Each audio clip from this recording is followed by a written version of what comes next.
कि 6 सालों में खुद को कोसते हुए कितना मुश्किल था जिंदगी जीना। ये माना कि मेरी वजह से आज मेरी वाइफ, मेरी पत्नी इस दुनिया में नहीं है, हम साथ नहीं है। कार्तिक जी, हमने भी आपको रोज रोज याद किया था कार्तिक जी।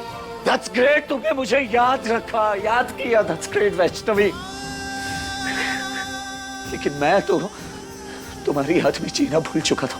और तुम्हें पता है, मैंने अपनी राधा को तुम्हारे बारे में कुछ नहीं बताया। कुछ बताना भी जरूरी नहीं समझा, क्योंकि मैं अपनी राधा को सैड नहीं देख सकता था। नहीं चाहता था कि वो भी मेरी तरह तड़पे जिस तरह मैं तड़प रहा हूं।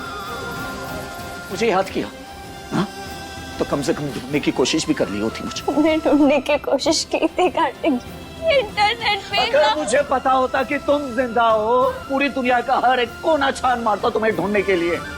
जो पॉसिबल होता वो सब करता, तुम्हारी तरह नहीं कि मैं। हमारी तरह क्या कार्तिक जी? हाँ, तुम्हारी तरह नहीं कि किसी पराई बच्ची के लिए अपनी बेटी के सर से उसकी माँ का साया हटा दिया, अपने पति को छोड़ दिया।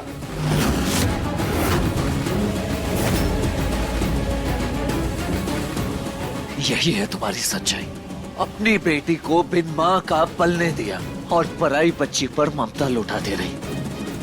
हमें ढूंढने की कोशिश नहीं की, पर अनाथ आश्रम ढूंढ लिया।